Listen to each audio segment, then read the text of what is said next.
ፔጅ ስፖርት የ2026ቱ የዓለም ዋንጫ አሜሪካና ካናዳና ሜክሲኮ በጋራ እያዘጋጁት እንግዲህ ጅማሮን ካገኘ ቀናቶች ተቆጥረዋል። በዚህ የዓለም ዋንጫ በነገራችን ላይ በርከት ያሉ አዳዲስ ነገሮችን እየተመለከተን ይገኛል። በርካታ እግር ኳስ ቤተሰቦች በዚህ ዓለም ዋንጫ የተለያዩ ሀሳባቸውን እየሰጡ ይገኛሉ። ዓለም ዋንጫው አሪፍ ነው አይደለም ሳይሆን አሁን ስለ ጨዋታዎቹ የምናወራበት ጊዜ ላይ ነው የምንገኘው። እኛም ከዚህ ቀደም የመክፈቻውን ጨዋታ ደቡብ አፍሪካና ሜክሲኮ ያደረጉትን የመጀመሪያ ጨዋታ እንዲሁም ደግሞ የ2026 የዓለም ዋንጫ መክፈቻ ጨዋታ በቀጥታ ለአድማጮቻችን በፒች ስፖርት አድርገን አስተላልፈን ነበረ። በዛ ላይ በሰፊው ብዙ ሀሳቦችን አንስተን ነበረ። እንደ አጠቃላይ ግን የ2026 ዓለም ዋንጫ በተለይ አንድም የበርካታ ሰውን ቀልብ እየሳበ የሚገኘው አንድ ምክንያት አለ። ይሄ ያልተገመቱ የሚባሉ ወይም ደግሞ በውጤት ረገድ ከሌሎች ሀገራቶች አንጻር አነሳሉ እየተባሉ የነበሩ ትንሽዬ ግምት ይሰጣቸው የነበሩ ሀገራቶች ትልልቅ የሚባሉትን እንደነ ስፔንን፣ ቤልጂየምን የመሳሰሉ ሀገራትን ውጤት ሲያስጥሉ እየተመለከትን እንገኛለን እና ከዛም አኳያ ያልተጠበቁ ውጤቶች የታየንበት ነው። ገና እስካሁን ባለው ያልተጠበቁ ውጤቶች ታይተውበታል። ያልተጠበቁ ውጤቶች ብቻም ሳይሆን ደግሞ የተለያዩ አዳዲስ ነገሮች እንደ ኬፕ ቨርዲ አይነት በጣም አስገራሚና ሰርፕራይዝ የሆነች ቲም አይተናል።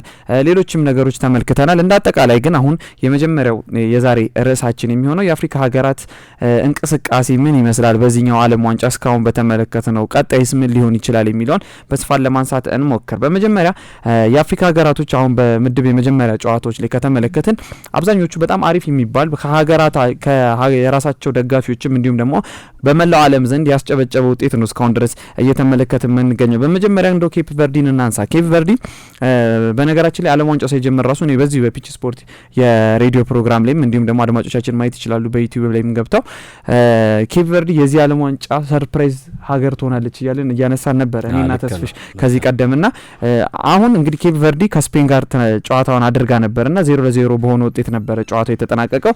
ኬፕ ቨርዲ ኦሬዲ የዚህ ዓለም ዋንጫ አሸናፊ ለመሆን ግምት ከተሰጣቸው ሀገራቶች መካከል አንደኛው የሆነችውን ስፔንን ነው እንግዲህ ያለምንም ግብ 0-0 አቻ ሆነ በውጤት የተለያየው።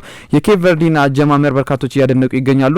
በአፍሪካ ዋንጫው ላይም እንዲሁም ጥሩ የሚባል እንቅስቃሴ አሳይታለች እንግዲህ ኬፕ ቨርዲ። ከዛ ባለፈ ደግሞ ወደ ዓለም ዋንጫውም ስትመጣ ናይጄሪያን የምታክል የአፍሪካ ትልቅ ሀገር በእግር ኳሱ በጣም ገናና የሆኑ ተጫዋቾች ያሏት አሁን ድረስ የአውሮፓ ኮከብ ተጫዋቾችን የሰብሰባ ያዘች ማለት ይቻላል። ናይጄሪያን ነው እንግዲህ ወደ ዓለም ዋንጫ ትኬቷን ቀምታ የናይጄሪያን ትኬት ቀምታ ነው ቀጥታ ወደ ዓለም ዋንጫ መምጣት የቻለችውና ከዛም አኳያ እንግዲህ በዚህ ዓለም ዋንጫ ሌላ ሰርፕራይዝ ቲም ትሆናለች ተብሎ ተገምቷል። ከስፔን ጋር የነበረው ጨዋታ በነገራችን ላይ ስፔኖች እንደምናውቀው በጣም በኳስ ቁጥጥር ከባድ እንኳን ለአፍሪካ ሀገር ሳይሆን ለአውሮፓዎቹ ለትልልቆቹም በአውሮፓ ዋንጫ እናስታውሳለን። በዚህ አሁን ላለፉት 3-4-5 ዓመታት ወደ ኋላ ከሄድን የአውሮፓም እንዲሁም የዓለማችን ጠንካራ ከሚባሉ ሀገራቶች መካከል ስፔን በዋነኝነት ትጠቀሳለች። ኦሬዲ በፊፋ የዓለም የክለቦች ደረጃ ላይ ራሱ ሁለተኛ ደረጃ በአርጀንቲና ብቻ ተበልጣ ሁለተኛ ደረጃ ላይ ነው የምትገኘው። ኦሬዲ ከአውሮፓ አንደኛ ከዓለም ሁለተኛ ነች አሁን ባለው ደረጃና ስፔንን የሚያክል ሀገር አሁን በጣም የተነቃቃች ሀገር በየቦታው በርካታ ተጫዋቾች አላት። አሁን ላይ ዓለማችን ላይ አክቲቭ የሚባሉ ጠንካራ ተጫዋቾች ጠንካራ ተጫዋቾች ሊኖሩ ይችላሉ፣ ግን አክቲቭ ናቸው ነው ወይ ነው የበርካታ ብሔራዊ ቡድኖች ችግር። ስፔን ግን በየቦታው ላሚን ያማል ብትል የባርሴሎና ወሳኝ ተጫዋች ነው። ኒኮ ዊሊያምስ የአትሌቲኮ ቢልባኦ ሁሉንም ከግብ ጠባቂ ጀምሮ ግብ ጠባቂ ላይ ብቻ እኮ 3 የዓለማችን ምርጥ ግብ ጠባቂዎች ያሉበት ኡናይ ሲሞን ማና ያለን በቃ የአሁን ሰዓት ምርጥ ከምንላቸው ግብ ጠባቂዎች መካከል በዋነኝነት የምናነሳው የአትሌቲኮ ቢልባኦ ግብ ጠባቂ። ከዛ ባለፈ ዴቪድ ራያ አለ የአርሰናል የእንግሊዝ ፕሪሚየር ሊግ ምርጥ ግብ ጠባቂ። ከዛ ደግሞ ዋን ጋርሺያ የባርሴሎናው ምርጥ ግብ ጠባቂ ነውና እነዚህን ወርልድ ክላስ የሆኑ ከግብ ጠባቂ ስንጀምር 3 ትልልቅ ግብ ጠባቂዎችን ይዛለች። ከዛ ተከላካይ ላይ በጣም ስኳዷ ሰፊ የሆነ በጣም ጠንካራ እንዲሁም ደግሞ በታክቲካል ራሱ ካነሳን በጣም ለተጋጣሚ ቡድን ለመነበብ እንኳን የሚከብድ አይነት ቡድን ነው። በወጣቶች የተዋቀረ ቡድን ነው። ይህም ቡድን ነው እንግዲህ ኬፕ ቨርዲ ያለምንም ግብ 0-0 በሆነ አቻ ውጤት የተለያየችው። በርካታ ሰዎች የጨዋታ ካለቀ በኋላ በርካታ አስተያየቶችን እየሰጡ ነበረ። ከዛ ባለፈ ምንድነው ዋናው ነገር የኬፕ ቨርዲና ስፔን ጨዋታ ላይ ኮከብ ከነበሩ ተጫዋቾች መካከል የኬፕ ቨርዲው ግብ ጠባቂ በዋናነት ይነሳል። ይህ ግብ ጠባቂ ምንድን ነበር የተፈጠረው? በጣም በርካታ ኳሶችን አዳነች። ጨዋታው ያለምንም ግብ 0-0 እንዲለያይ ራሱ ትልቁን አስተዋጽኦ የተወጣው ይህ የኬፕ ቨርዲ ግብ ጠባቂ ነውና ከጨዋታው በኋላ አስተያየቶች እንዲሁም በተለያዩ ሚዲያዎች አስተያየት እየሰጠ ነበረ። ይህ ግብ ጠባቂ እንዲሁም ካነሳቸው ነገሮች አንዱ እናቴ አጠገብ ሆና ባይኖሩ ይሄን ነገር ብታይ ደስ ይለኝ ነበረ። ምክንያቱም እናቱን አሜሪካ ማምጫ ገንዘብ አልነበረውም ነበር። ገንዘብ ብቻ ሳይሆን የቪዛም ጉዳይ አልተሳካም። ቪዛው ያው ምከፍለውም ግን ገንዘብ አልነበረኝም ያለው። የዚህ እንግዲህ ቤተሰብ ውድነቱንም ጭምር ለመጥቀስ ነው። አሁን አሜሪካ ላይ ያለው የቲኬቱም የጉዞውም ኢቨን የአውሮፕላኑ ቪዛው ቢመታልህም ከአውሮፕላኑ ጀምሮ ከፍተኛ ውድ መሆኑ እንግዲህ በዚህ በኳስ ተጫዋች ደረጃ ካልተሸፈነ እጅግ ከባድ መሆኑን በዛው አሳየ ማለት ነው። በነገራችን ላይ አንድም የዚህኛው ዓለም ዋንጫ አነጋጋሪ ጉዳይ የገንዘብ ጉዳይ ነው። ምክንያቱም የስቴዲየም መግቢያ ቲኬቶች በጣም ውድ ናቸው። ከዛ ባለፈም ያው አብዛኞቹ ነገሮች ውድ መሆናቸው እግር ኳሱ ከደጋፊነት ሲሆን ወደ ሀብታሞች እግር ኳስነት እየሄደ ወደ ሀብታሞች ስፖርትነት እየሄደ ነው የሚሉ በርካታ ሰዎች አሉ። የኬፕ ቨርዲም ግብ ጠባቂ እናቴን ወደ አሜሪካ ማምጫ ገንዘብ የሚከፍለው አልነበረኝም ሲል አስተያየቱን ሰጥቷል። በርካታ ሰዎች እንግዲህ ከዚህ አስተያየት በኋላ ብዙ ሀሳብ አስተያየቶችን እየሰጡበት ይገኛሉ።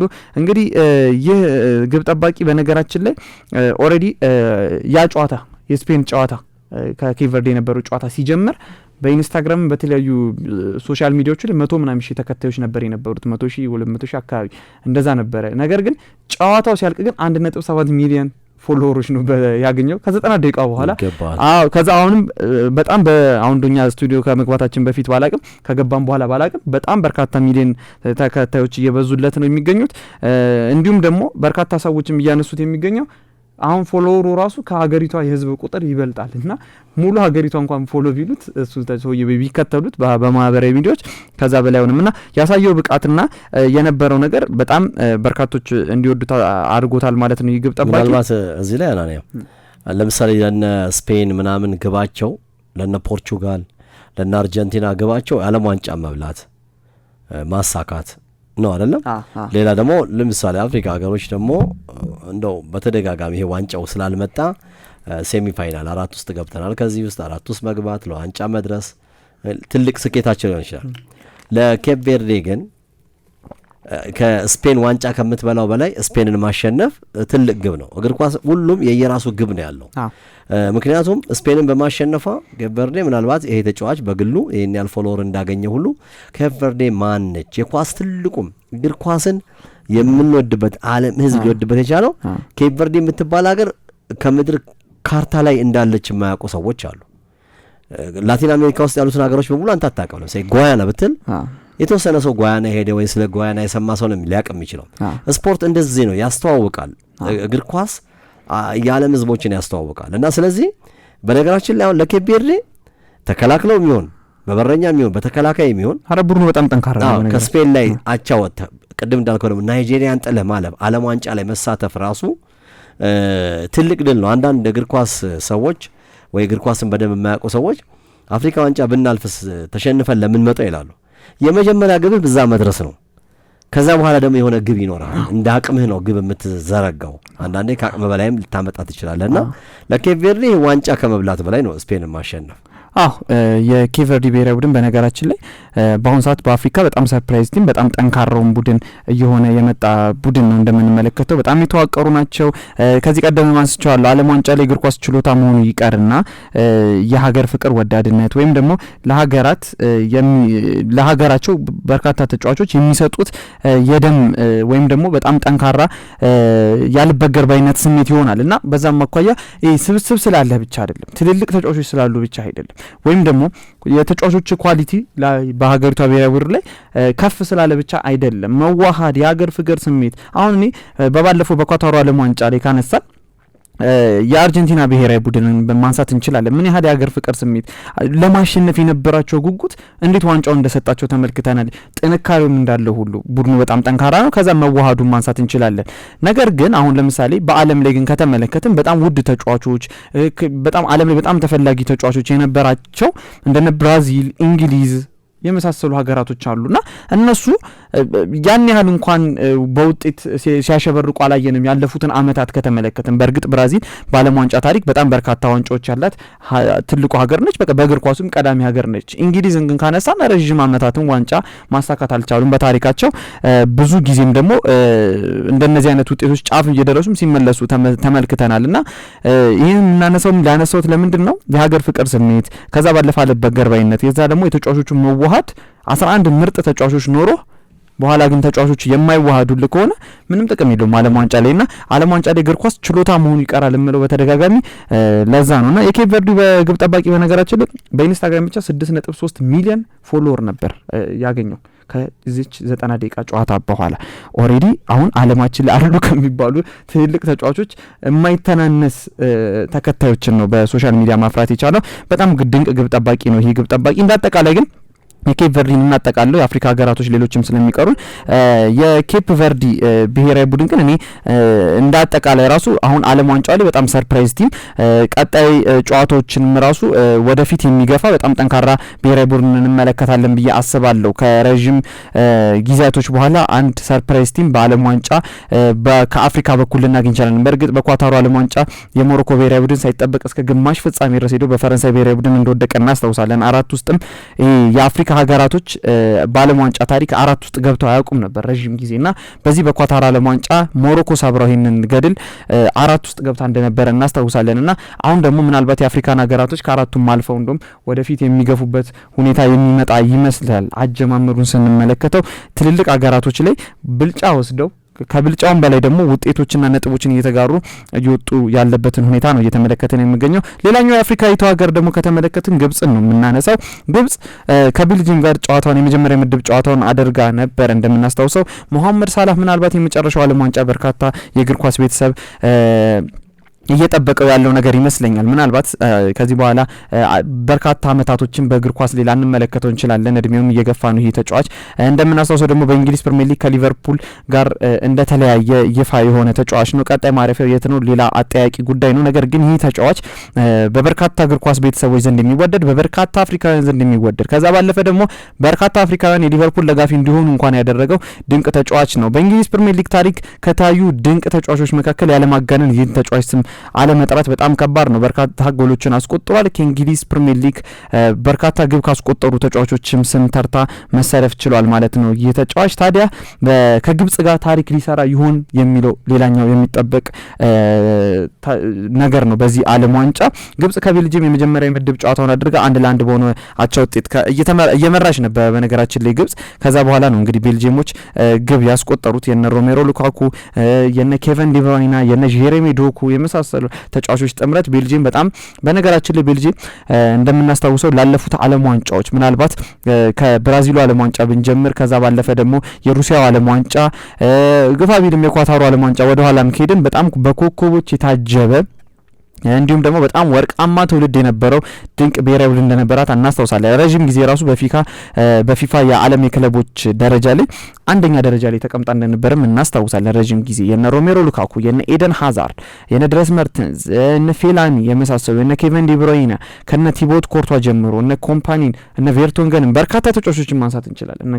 እነዚህን በርካታ ተጫዋቾች ይዛ በጣም ጠንካራ ብሔራዊ ቡድን የማይሸነፍ ቡድን ነበር። በነገራችን ላይ አመቱን ሙሉ አይሸነፍም ይሄዳል። ዓለም ዋንጫውንም ሁሉንም ጨዋታዎች እያሸነፈ ሄዶ ምናልባት ግማሽ ፍጻሜ ላይ ወይ በፔናልቲ ሲሸነፍ እናስታውሳለን ወይ አንድ ለዚህ በጠባብ ውጤት በአመት ውስጥ ኦሬዲ ያቺን የግማሽ ፍጻሜ ወይም የሩብ ፍጻሜ ጨዋታዎች ነበር የሚሸነፉትና ዋንጫ ሳያሳካ ያ ብሔራዊ ቡድን ከረጅም ጊዜ በኋላ ያኛው ወርቃማ ትውልዳቸው ኦሬዲ እየከሰመ መጥቷልና እንደውም እንደማስታውሰው የሆነ ጊዜ ላይ ኬቨን ዲብሮይነ ያን የመሰለ ወርቃማ ብሔራዊ ቡድን ከሽፏል ወይ ያንን ጎልደን ጄኔሬሽን አጣችሁታል ወይ ምን ትላለህ በዚህ ጉዳይ ተብሎ ተጠየቀ። ኬቨን ዲብሮይነ ስለምንድን ነው የምታወራው? አሁንም ተጫዋቾች አሉን ወደፊትም ተጫዋቾች አሉን አይነት ሀሳብ እንደሰጠን እናስታውሳለን። ከዛ በኋላ በእርግጥ ኤደን ሃዛርድን የመሰለ ኮከብ ተጫዋች ከእግር ኳስ ራሱን እንዳገለለና ጫማውን እንደሰቀለ እናስታውሳለን። የሮሜሮ ሉካኩ እንደዛ ዓለም ላይ ከቁጥር 1 ቁጥር 2 እየተባለ ከሚጠራበት ጊዜ በኋላ አሁን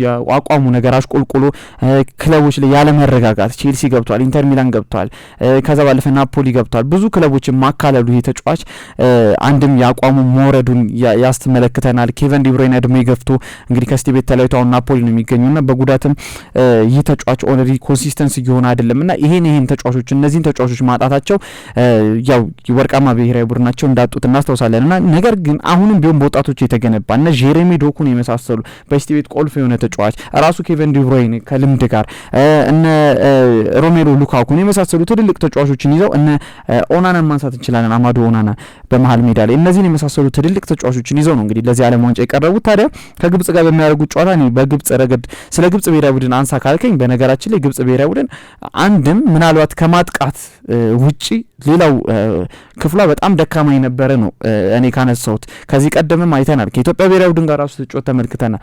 የመከላከል ላይ መሀል ላይ በቁጥር በስቶ በመከላከል ነው እንጂ በጥራት መከላከል ላይ ያልተመሰረተ እግር ኳስ ነበር የምታሳየንና የግብጽ ብሔራዊ ቡድን እኔ በበኩል በዚህ ጨዋታ ተቸገራለች ብዬ ገምቼ ነበር። ነገር ግን ግብጽ ሌላ ነገር ነው ያሳየችን በዚህ ጨዋታ። ቤልጂየም ብሔራዊ ቡድን ላይ 1-1 በሆነ ውጤት ተለያይቷል። ምናልባት ማሸነፍ የሚገባቸውም ጨዋታ ነበረ።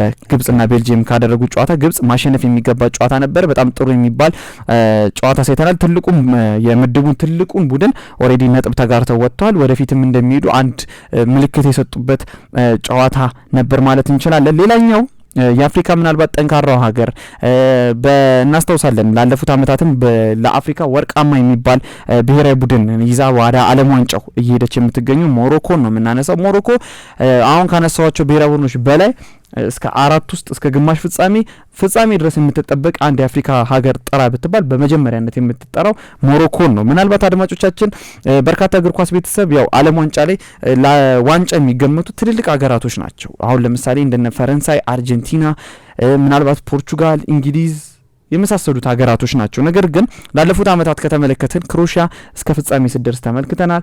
ሞሮኮን አንስተናል 4 ውስጥ ስትገባ። እንደነዚህ አይነት ቡድኖች ናቸው ብዙ ጊዜ ደግሞ ለፍጻሜ የሚደርሱት። ዓለም ዋንጫ ሌላ ነገር ነውና ከዛ አኳያ ሞሮኮ ካላትም የስኳድ ጥንካሬ ታክቲካሊ በጣም ዲሲፕሊን መሆናቸው ከዛ ባለፈ ደግሞ የተጫዋቾቹ ጥንካሬ ካነሳን እነ አሽራፍ ሀኪሚን በርካታ ተጫዋቾችን ማንሳት እንችላለን። ያላቸው ተጫዋቾች ውህደት እነዚህ ተጫዋቾች መዋሃዳቸው አንድም ለዓለም ዋንጫው አስፈሪ የሆነ ቡድን ይዘው እንዲመጡ አድርጓቸዋል እና ከብራዚል ብሔራዊ ቡድን ጋር የምድብ የመጀመሪያ ጨዋታቸውን ሞሮኮች አድርገው ነበረ። ሞሮኮም ልክ እንደ ግብጽ ኦሬዲ ማሸነፍ የሚገባትን ጨዋታ ሙሉ ለሙሉ ማለት በሚቻል ሁኔታ የብራዚል ብሔራዊ ቡድንን ዶሚኔት አድርገውታል ሙሉ ለሙሉ ማለት በሚቻል ሁኔታና አንድ እድል ነው ኦሬዲ ቪኒሲየስ ጁኒየር አንድ እድል ቢያገኝ ተጠቀመበትና አስቆጠረ እንደምናስታውሰውና ከዛ አኳያ ሞሮኮ በጣም በዚህ ዓለም ዋንጫ ተጠባቂ ብሔራዊ ቡድን ይዛ የመጣች ቡድን እንድትሆን አድርጓታል። የሞሮኮ ብሔራዊ ቡድን ከአፍሪካ ዋንጫም አልፎ እንዲሁም ደግሞ ዓለም ዋንጫ ላይ አስፈሪ መሆኑን ቀጥሏል። እስከ መጨረሻዎቹ ድረስ የሚታገል በጣም ጠንካራ ብሔራዊ ቡድን ይሆናል ተብሎ ይገመታል። የአፍሪካ ዋንጫ ላይ የፍጻሜ ጨዋታ እንደምናስታውሰው ሞሮኮ ላይ በተዘጋጀው የመጨረሻው የአፍሪካ ዋንጫ እንደምናስታውሰው ከሴኔጋል ጋር ትልቅ ትንቅንቅ አድርገው እንደነበር እናስታውሳለን። መጨረሻ ደቂቃዎች ላይ ምናልባት ብራሂም ዲያዝ ግብ የመጨረሻ ፔናልቲ ስቶ ከዛ ሴኔጋል ዋንጫውን አሸንፋ ስቲል ነው ያ ነገር ውዝግብ ላይ ነው። ሞሮኮ ነች የአፍሪካ ዋንጫ አሸናፊ ወይስ ደግሞ ሴኔጋል ነች የሚለው እስካሁን ድረስ በበርካታ ሚዲያዎች አወዛጋቢ የሆነ ጉዳይ ነው። ነገር ግን እኛ አሁን ርዕሳችን የሆነው ሞሮኮ በጣም ጠንካራ ብሔራዊ ቡድን ስለመሆኗ ያው የካፍ የማፊያ ስራ ሰርቶ ነው እንጂ ጭቅጭቅ ውስጥ የከተተው የሴኔጋል አሸናፊነትን ዓለም በሙሉ የተቀበለው ነው። ኢቭን የአውሮፓ እግር ኳስ ትልልቅ ተጫዋቾችና ሚዲያዎች ሳይቀር የሰጡት ነገር ነው እንግዲህ እና ይሄ በጣም ሰፊ ስላወራ ነው ብዙ ጊዜ ተማሪ እናንተ አሁን ዋናው ሀሳባችን ሞሮኮ እስከ ፍጻሜ ድረስ ደርሳ ፍጻሜ ላይ በቀላሉ እጅ ያልሰጠች ቡድን እንደነበረች ለማንሳት ያክል ነው። በጣም ጠንካራ ብሔራዊ ቡድን ይዛን የመጣችው። በነገራችን ላይ ሞሮኮ እግር ኳስ ፌዴሬሽን የአፍሪካ ውስጥ የሀገር ውስጥ ውድድሮችን ከዚህ በኋላ አላዘጋጅም የሚል አይነት መግለጫ እንደሰጠ እናስታውሳለንና ከዚህ በኋላ ምናልባት ዓለም አቀፍ ውድድሮችን ዓለም ዋንጫን ጭምር እስከ ማዘጋጀት ጥያቄ እንደምታቀርብ ነው የተገለጸው። ስለዚህ አድማጮቻችን ሞሮኮ፣ ግብጽና ኬቨርዲ እጅግ በጣም ጥሩ እንቅስቃሴ አሳይተውናል በመጀመሪያው ሳምንት ጨዋታ ጫና የአፍሪካ ሀገራቶች አጀማመር ከዛስ ወደፊትስ የሚለውን እያነሳን እንገኛለን። በነገራችን ላይ ግብጽ፣ ሞሮኮና ኬቨርዲ በጣም ድንቅ አጀማመር አደረጉ። በርካታ የእግር ኳስ ቤተሰብ ሶስቱም በነገራችን ላይ አላሸነፉም። አቻ ውጤት ነው የተጠናቀቀው። ነገር ግን ትልልቅ ሀገራቶች ጋር ነው የተጫወቱት። አሁን ኬቨርዲ ከስፔን ጋር ነው ለዋንጫ የተጠበቀች ነው። ግብጽ ከቤልጂየም ነው ሌላ ጠንካራ የዓለም ዋንጫ ሀገር ናት። ከዛ ባለፈ ሞሮኮም ደግሞ ሌላ ለዋንጫ ከምትጠበቀው በከዋክብቶች በጣም ባሸበረቀችው ከብራዚል ጋር ነው 1-1 በሆነ አቻ ውጤት የተለያዩትና አጀማመራቸው በጣም ጥሩ ነው። ሌሎች ነገሮች ሊከሰቱ ይችላሉ። ነገር ግን ሌሎች አንዳንድ አፍሪካን ሀገራቶች 2 አፍሪካን ሀገራቶች ደግሞ መጥፎ የሚባል አጀማመርን አድርገዋል። በመጀመሪያ ሳውዝ አፍሪካን ነው በማንሳት የምንችለው። እኛም በነገራችን ላይ በመጀመሪያው ሳምንት ከሜክሲኮ ጋር ባረገችው ጨዋታ ሳውዝ አፍሪካ ጨዋታውን በቀጥታ ስርጭት በዚሁ በአራዳ ኤፍኤም 95.1 እንዲሁም በፒች ስፖርት የዩቲዩብ ቻናል ላይ በቀጥታ አስተላልፈን ነበረ ጨዋታውንና ስለዛ ላይ በደንብ በስፋት ያነሳነው ይመስለኛል ስለ ሳውዝ አፍሪካ ብሔራዊ ቡድን ድክመት። ነገር ግን የሳውዝ አፍሪካ የመጀመሪያ ጨዋታ ከተመለከት ነው ከሜክሲኮ ጋር ነበረ።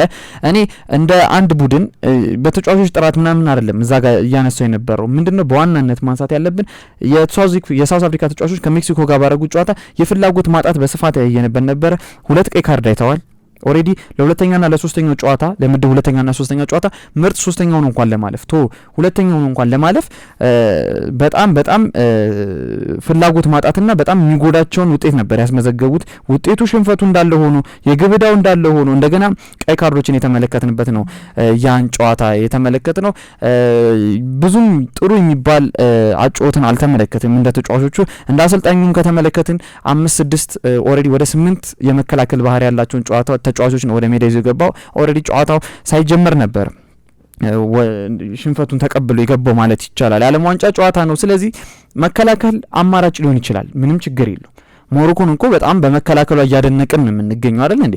መከላከል በጣም ጠንካራ ነች። ነገር ግን ስትከላከል ግን አንድም ሁለትም ይሁን መልሶ ማጥቃትም ይሁን ካውንተር አታክ በብዙ አይነት መንገዶች ስለ ማጥቃት ግን ማሰብ አለብን። ምንም ላለማጥቃት 2-9 ቁጥሮች ወይ 1-9 ቁጥር ብቻ ይዘገብተ ያ 9 ቁጥር ተጫዋች 8 ተጫዋቾችን አታሉ ያገባልኛል ማለት በጣም ከባድ ነው። ስለዚህ በ11 ተጫዋችም ተከላከል መልሶ ማጥቃት ያስፈልጋል፣ ግብ ማስቆጠር ያስፈልጋል። ካላገባ 90 ደቂቃ ውስጥ ሊቆጠርብ ይችላል። ባይቆጠርብም 0-0 ነው ልትወጣ የምችለውና ገና ሳይጀመር ነው ኦሬዲ የቀኝና የግራ ፉልባኮችንም ካነሳን ኦሬዲ 3 ሴንተር ባኮችን ነበር ይዞ የገባውና ግብ ሲቆጠርበት ምንም ፕላን ቢ ያልነበረው ቡድን ነበር የሳውዝ አፍሪካ ብሔራዊ ቡድን። መጥፎ የሚባለውን አጀማመር ከሜክሲኮ ብሔራዊ ቡድን ጋር በዓለም ዋንጫ መክፈቻው ጨዋታ አድርጓል ይህ ብሔራዊ ቡድን።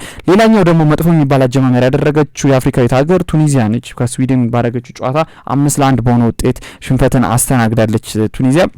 ስለ ቱኒዚያም ካነሳን በነገራችን ላይ ምናልባት የመጀመሪያ ጨዋታ ነው አጀማመሩ፣ ነገር ግን ያልተረጋጋ ብሔራዊ ቡድን ሆኖ አግኝቻለሁ እኔ በግሌ። ምክንያቱም ከመጀመሪያው ጨዋታ ሽንፈት በኋላ የቱኒዚያ ብሔራዊ ቡድን አሰልጣኝ ተሰናብተው ሃቬን ሬናልድ እንግዲህ የቱኒዚያን ብሔራዊ ቡድን ተረክበዋል። ኦልሬዲ ዓለም ዋንጫ መሀል ላይ አሰልጣኝ አሰናብተው መቅጠር ብዙ ጊዜ ያልተለመደ ነው። ምክንያቱም ዓለም ዋንጫ ኦልሬዲ 4 ወር 5 ወር 6 ወር አመትም ተዘጋጅተው የምትመጣበት የውድድር አይነት ነው። አሰልጣኙ ቡድኑን አዘጋጅተው አዳዲስ ብዙ ነገሮች እግር ኳስ በጣም ሰፊ ሳይንስ ነውና ብዙ ነገሮች ተዘጋጅተውበት የሚመጣ ብሔራዊ ቡድን ነው መሆን ያለበት። ነገር ግን አሁን እዚህ ጋር የቀድሞ የሳውዲ አረቢያ አሰልጣኝ ፈረንሳዊ አሰልጣኝ እንግዲህ ሃቬን ሬናልድ ቡድኑ ሲረከቡ እዛው ጋር አዲስ ነገር ነው ለመፍጠር የሚሞክሩት ከተጫዋቾቹ ጋር ገና እየተዋወቁ ነው።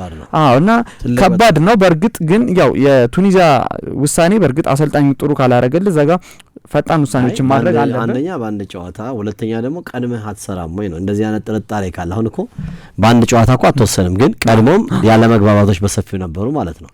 አሁን እዛ ዓለም ዋንጫ ላይ አቋርጠህ ልክ የኛን ሀገር የዚህ የክለቦች የአሰልጣኝ ድርድር በየሆቴሉ ጨርሰህ በግል በዘመድ አዝማድ እንደምትመጣው አይነት ነገር እኮ ነው። እንደሱ አይደለም ሆነ ያለበት መደረግ የነበረበት። አሁን እዛ ጋኝ ሰውዬ አዲስ ነገር ሊፈጥሩ አይችሉም። ያ ሰውዬ የገነባውን ነገር ነው።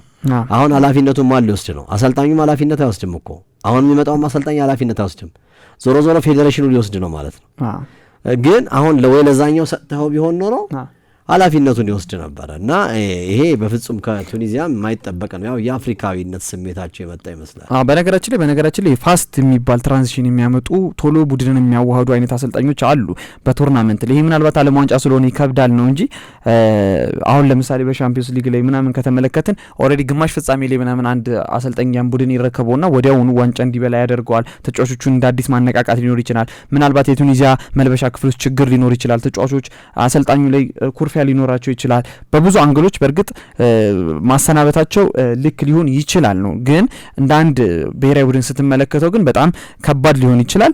ነገር ግን ያው እግር ኳስ ነው፣ የሚፈጠሩ ልናይ እንችላለን፣ ማየት አለብንም። ከዛ ባለፈ ደግሞ የቱኒዚያ ብሔራዊ ቡድን አንድም በአፍሪካ ከተመለከትናቸው በጣም ትልቅና ጠንካራ ከሚባሉ ብሔራዊ ቡድኖች የዓለም ዋንጫ ላይ ቶሎ ቶሎ የሚገባ ከዛ ባለፈ ደግሞ አፍሪካ ዋንጫ ላይ ወደፊት እየገፋ የሚሄድ አይነት ብሔራዊ ቡድን ነውና በስዊድን ግን 5-1 በሆነ ሽንፈት አስተናግዷል። በነገራችን ላይ ትንሽ ከዚህ ከዓለም አቀፍ በተለይ ከዓለም ዋንጫ ጋር ጥሩ ውጤት ከማምጣት ጋር በተያያዘ ትንሽ የራቁ ይመስላል።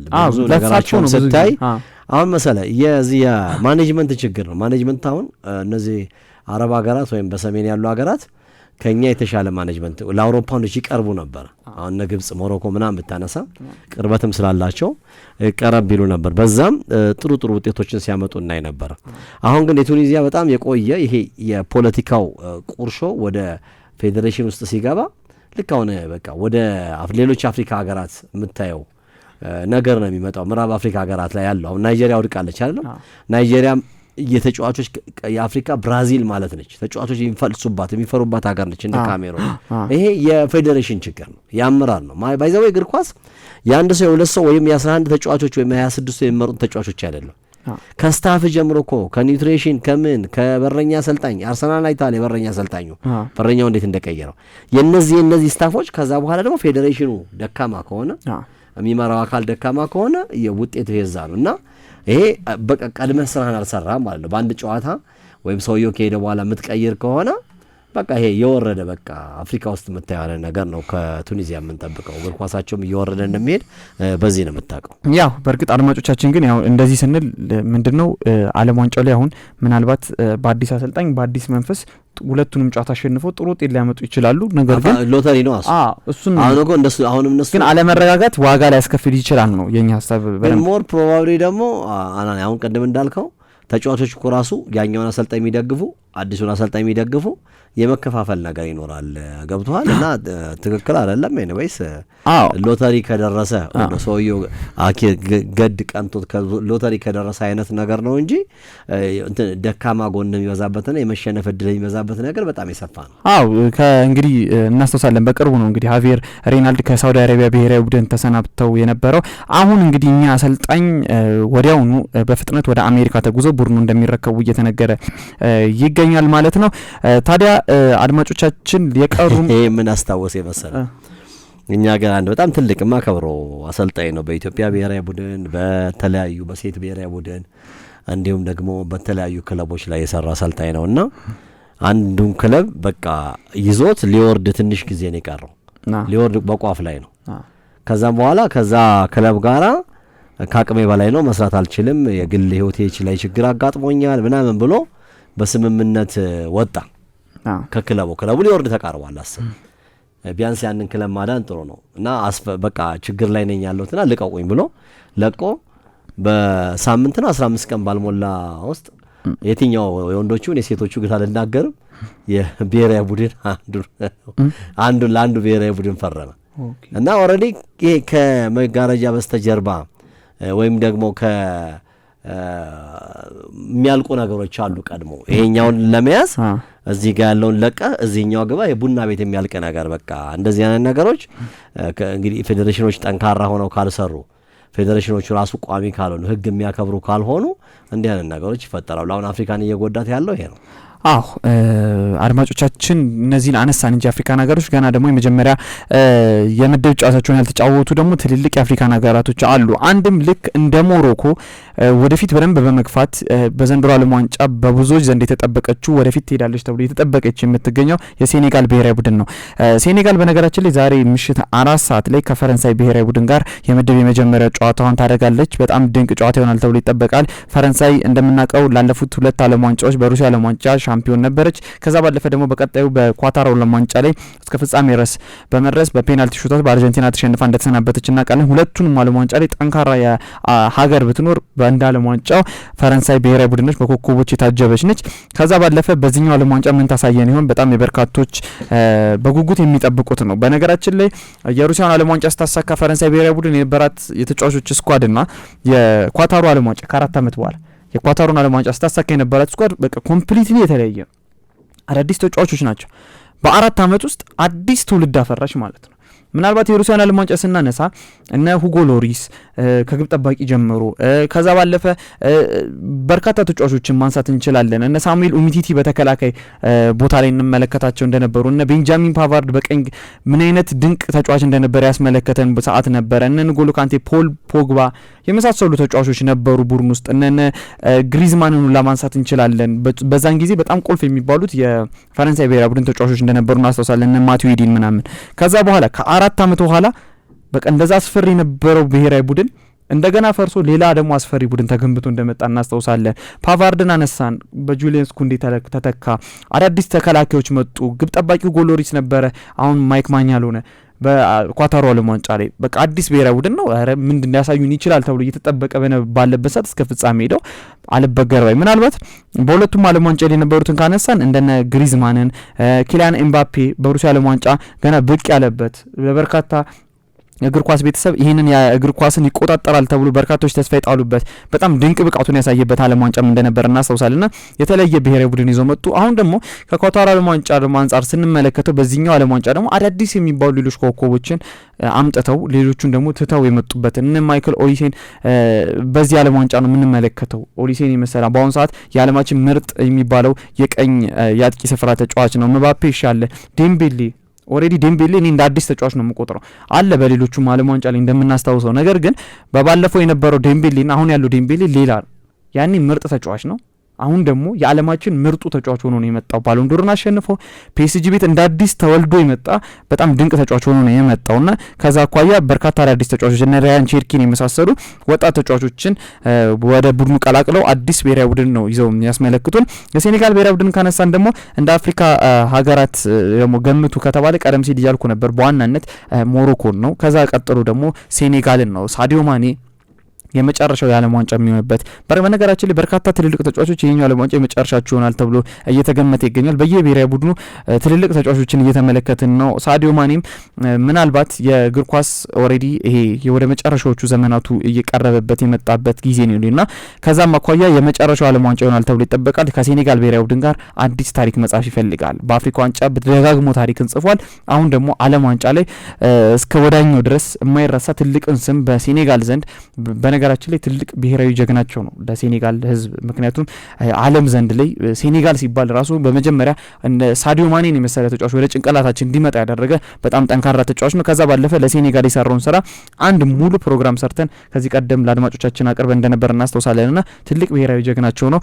ይህንን ቡድን በዋናነት እየመራ በአምበልነት እየመራ ለዚህ የአሜሪካው ዓለም ዋንጫ ደርሷል ማለት ነው። ከፈራንስ ብሔራዊ ቡድን ጋር ዛሬ ምሽት ተጠባቂ ጨዋታውን ያደርጋል።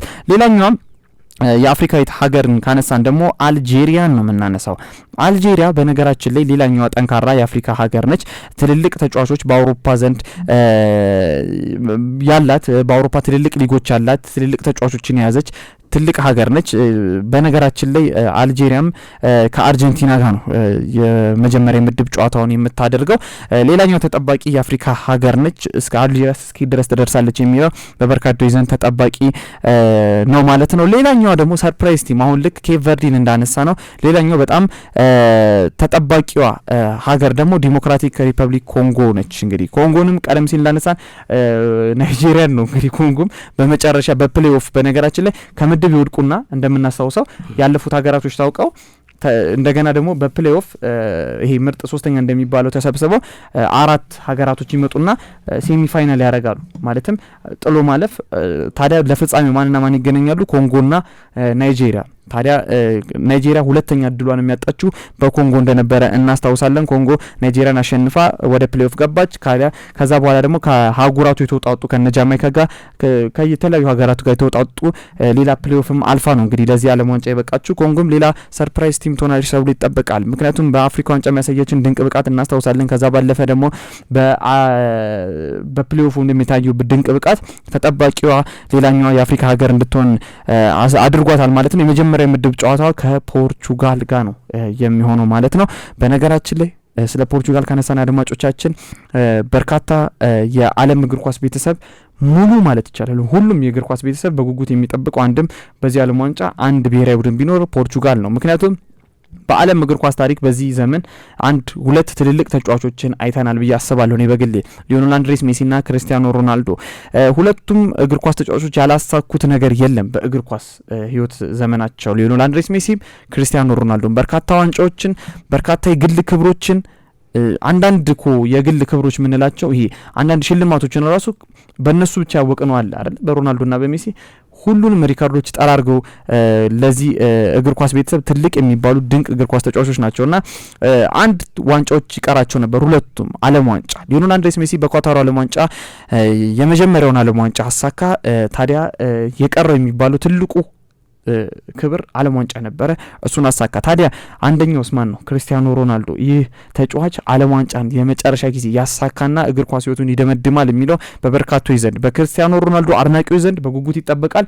የሊዮኔል አንድሬስ ሜሲ አድናቂዎችም ጭምር ደግሞ ይህንን ነገር ይጠብቁታል። ይበላል ወይስ አይበላም የሚለው አጓጊ ነውና ታዲያ የዚህኛው ዓለም ዋንጫ ትልቁ ትኩረት የሚሆነው ፖርቹጋል ላይ ማለት እንግዲህ ማጋነን አይመስለኝም ነው የሚሆነው ፖርቹጋል ላይ ነውና ከኮንጎ ጋር የመክፈቻ ጨዋታዋን ታደርጋለች። ክርስቲያኖ ሮናልዶ እንዲሁም ደግሞ እነ ብሩኖ ፈርናንዴዝን የመሳሰሉ ኮከቦችን ይዛ ነው እንግዲህ ፖርቹጋል ወደ ዓለም ዋንጫ ያቀናቸው። በኔሽንስ ሊግ እናስታውሳለን በጣም ድንቅ ብቃት አሳይተው በፍጻሜው ከስፔን ጋር ተገናኝተው ያንን ጠንካራ የነበሩ የነ ላሚን ያማልን የነ ኡናይ ሲሞኑን ስፔንን እንግዲህ በፍጻሜው በማሸነፍ የኔሽንስ ሊግ አሸናፊ ሆነዋል። ያ ጥንካሬ ኖሮ ዓለም ዋንጫ ላይም እንግዲህ እስከ ፍጻሜ ደርሰው ዋንጫውን ያሳኩት ይሆን የበርካቶች ዘንድ የሚጠበቅ በጣም ትልቅ ነገር ነው። በዚህ የዓለም ዋንጫ ትልቁ ትኩረት እንግዲህ ይሄ ይሆናል ማለት ማጋነን አይመስለኝም። ኮንጎም ግን በመጀመሪያው የምድብ ጨዋታ ለፖርቹጋል ቀላል ተጋጣሚ ትሆናለች ተብሎ አይጠበቅም። ጠንካራ መከላከል እንዳልነው ደግሞ ዲሲፕሊንድ ናቸው። በነገራችን ላይ 3 የአፍሪካ ሀገራቶች እኔ ታክቲካሊ በጣም ዲሲፕሊንድ ሆነው ያገኟቸው ኮንጎ፣ ኬፕ ቨርዲና ሞሮኮ በተለይ በቃ እያንዳንዱ ነገር የተጠናበት ነው። በጣም የተራቀቁ ናቸው። በጣም ጠንካራ ናቸውና ከዛም አኳያ ጠንካራ ብሔራዊ ቡድኖችን ያሳዩናል ብዬ አስባለሁ። በነገራችን ላይ የፈረንሳይ ብሔራዊ ቡድን በበርካቶች ዘንድ የሚባለው በርካታ አፍሪካውያን ትውልዳቸው አፍሪካውያን የሆኑ ተጫዋቾችን ሜዳ ላይ ይዘው ይገባሉና አብዛኞቹም እንደነሱ ናቸው። አፍሪካውያን ናቸው አብዛኞቹ፣ ያው የሚካድ ሀቅ አይደለም። ነገር ግን ሞሮኮንም ካነሳ በርካታ ተጫዋቾች ዘር አረጋቸው ከአውሮፓ ወይም ደግሞ አውሮፓ ላይ የተወለዱ ተጫዋቾች ናቸውና በመጀመሪያው ከብራዚል ጋር ባረገችው ሞሮኮ ከብራዚል ባረጉት የመጀመሪያው ሳምንት ጨዋታ ላይ 11ዱም የሞሮኮ ተጫዋቾች የተወለዱት አውሮፓ ውስጥ ነው። አሽራፍ ሀኪሚ ስፔን ውስጥ ነው የተወለደው። ሁሉም ከሞሮኮ ውስጥ የተወለደ ተጫዋች አልነበረም እና ምናልባት ይህን ነገር ማንሳት የፈለግኩት ለምንድን ነው ከኛም ሀገር ጋር ለማያያዝ ስለፈለግኩ ነው። ትውልዳቸው ቤተሰባቸው አፍሪካዊ ይሁንና ሌላ ሀገር የሚወለዱ በርካታ ሰዎች አሉ። ምክንያቱም አፍሪካ ለስራም አንድ ሰው ይወጡና ምናምን ብቻ እዛ ይወለዳሉ። ግን የሚያውቁት ቋንቋ፣ የሚያውቁት ባህል፣ ሁሉ ነገራቸው የዚህ ሀገር ናቸው። አሁን ኢትዮጵያውያን ሆኖ አሜሪካ የሚወለዱ በርካታ አሉ እንደምናውቀውና እነዚህ ተጫዋቾችን ታለንት ታዲያ ግን መውሰድ ያለባት የትውልድ ሀገር ወይም ዘር ሀረጉ የሚመዘዝበት ሀገር ነውና ሞሮኮ በዚህ ቀልድ አያውቁም። ብራሂም ዲያዝ የስፔን ተጫዋች ነበር ከአመታት በፊት እኔ የማውቀው ያየነውም በስፔን ብሔራዊ ቡድን። አሁን ግን ብራሂም ዲያዝ የሞሮኮ ተጫዋች ነው።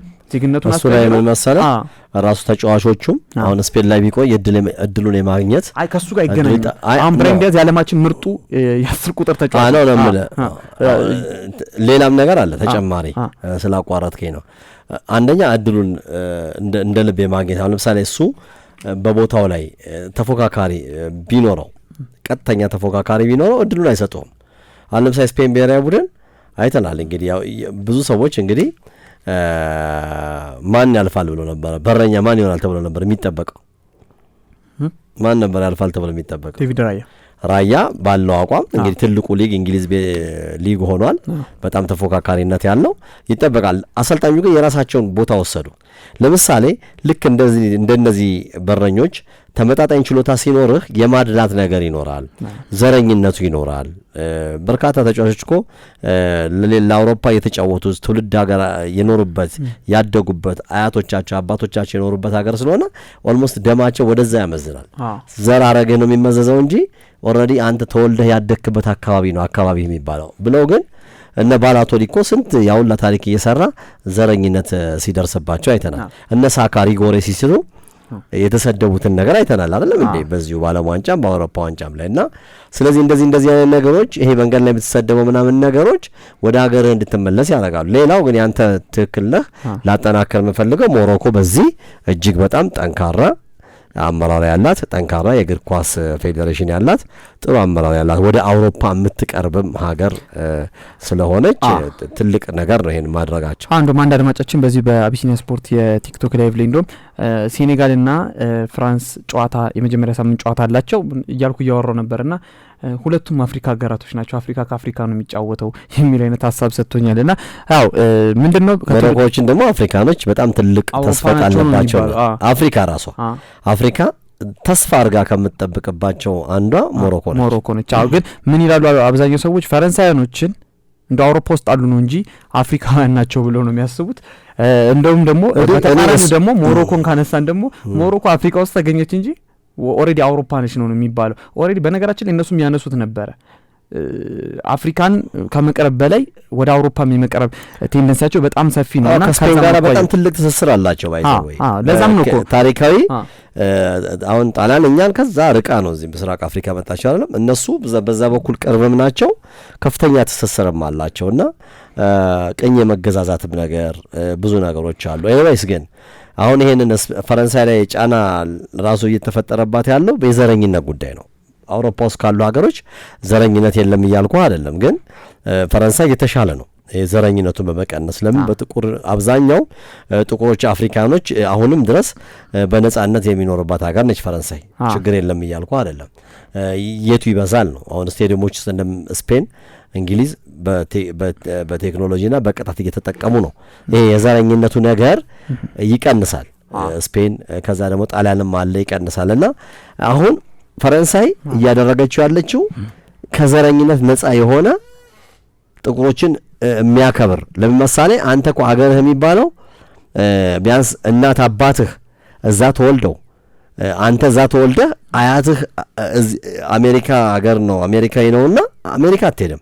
እዚህ እኮ ከጣሊያን የተወለዱ እኮ ግማሽ እናታቸው ዚሆን አባታቸው ዚሆን እኮ ኢትዮጵያ የሆነው የቀሩ ኢትዮጵያኖች ብዙ አሉ። ምርጫህ ነው ከዛም በኋላ እና ለዚህ እድሉን በትክክለኛነት ያለ ዘረኝነት እየሰጠች ያለችው ፈረንሳይ ነች። ሁለተኛ ሪሶርሱን ተጠቅማለች። በቃ እዛ ከመጡ በኋላ ከኖሩ በኋላ ኢትዮጵያኖች ናቸው ብላ ለምታስበው። ለምሳሌ ደቡብ አፍሪካን የሚገዛት በአብዛኛው ፓወር ያላቸው እንደው ሲምቦል ፕሬዚዳንት ናውን ይቀመጥ እንጂ አሁንም ነጮች ናቸው ከረጅም ጊዜ ቀኝ ግዛት በኋላ ይወጡ። እነዛ ሰዎች እኮ አሁን ውጡ ማለት አትችልም። ለምን ኦልሞስት 100 ዓመት ምናምን አልፏል ከእንግሊዝ ሀገር መጥተው እዛ ቀኝ ግዛት ገዝተው ነጭና ጥቁር ደቡብ አፍሪካን እየተባለ ነው የሚኖረው። እና ይሄንን አሁን ባለፈው አርጀንቲናኖችም መጥፎ የዘረኝነት ንግግር ሲያደርጉ ነበር ለዋንጫው ላይ ይሄን ተጽዕኖ ለማድረግ ሲሞክሩ ነበር።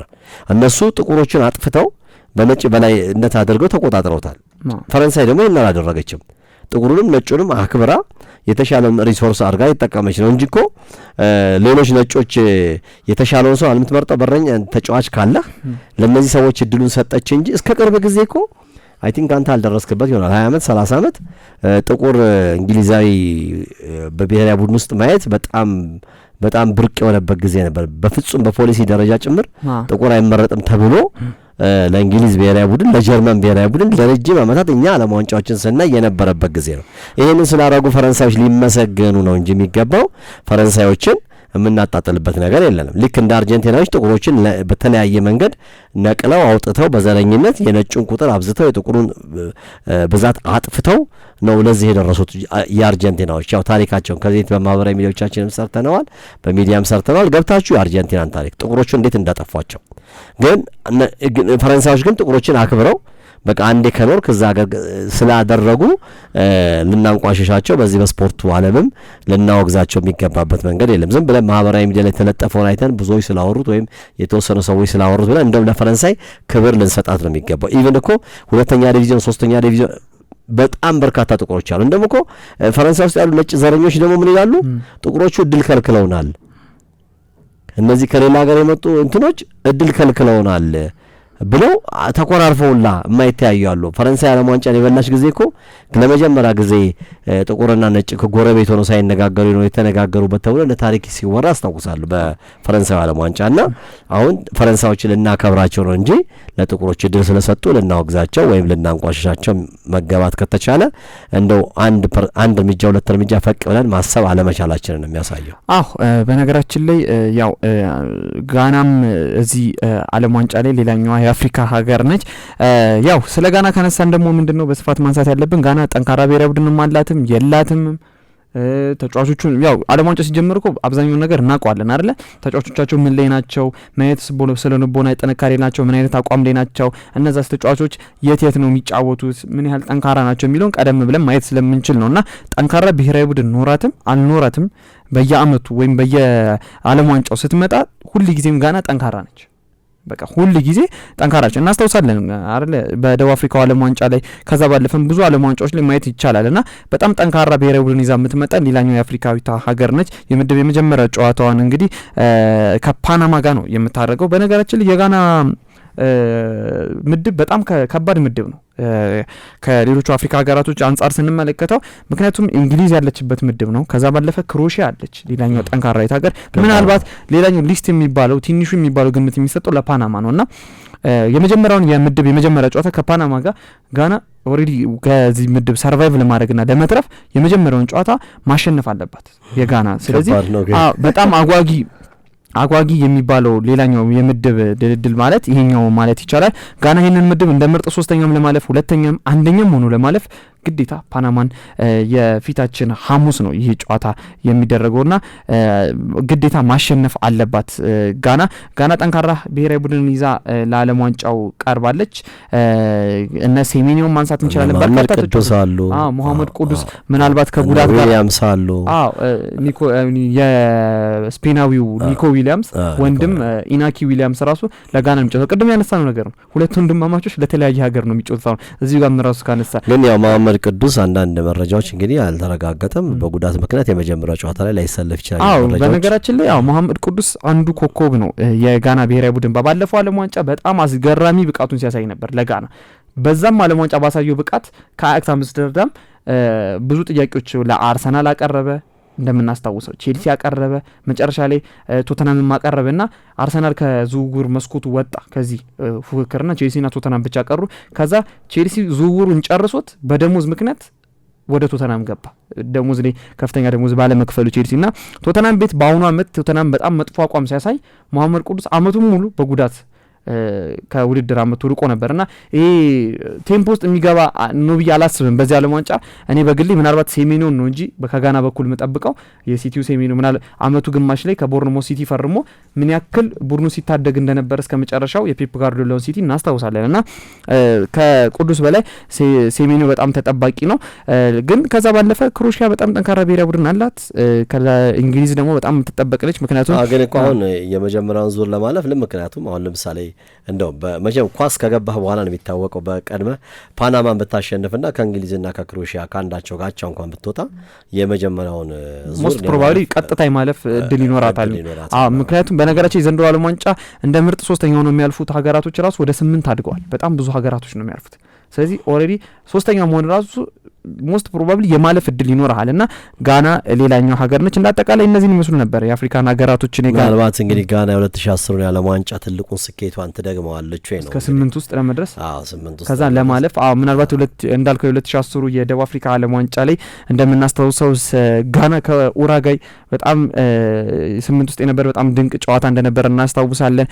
የመጨረሻ ደቂቃዎቹ ድራማ ብቻ ኦሬዲ ድራማ ብቻና የትንሽ እድል ጉዳይ ብቻ ከዛ ውድድር እንድትወርቅ እንዳረጋት እናስታውሳለን። ሉዊስ ሱዋሬዝ በእጁ የመለሰበት መንገድ፣ ከዛ በኋላ ፔናልቲውን አሶሙጂያን የሳተበት ብዙ ነገሮች ብቻ ያንን ዓለም ዋንጫ ምርጥ 4 ውስጥ ሳትገባ ቀርታለች። ያንን ራሱ 4 ውስጥ አፍሪካን ሀገራቶች ገብተው አያውቁም የሚለውን አባባል ራሱ ልትሰብር ከጫፍ ደርሳይ ነበረች። ትልቅ ገድል የተጋደለች ሀገር እንደነበረች እናስታውሳለን። አሁን ግን ከአመታት በኋላ በኳታር ዓለም ዋንጫ ያንን ገድል ሞሮኮ ፖርቹጋልን ጥላ ትልልቅ ሀገራቶችን ገንድሳ እዛ ደርሳ እንደነበር እናስታውሳለን። አሁን ደግሞ እስቲ ምን እንመለከታለን ከአፍሪካን ሀገራቶች በዚህ ዓለም ዋንጫ የሚለውን በስፋት ለመዳሰስ ሙከራ አድርገናል።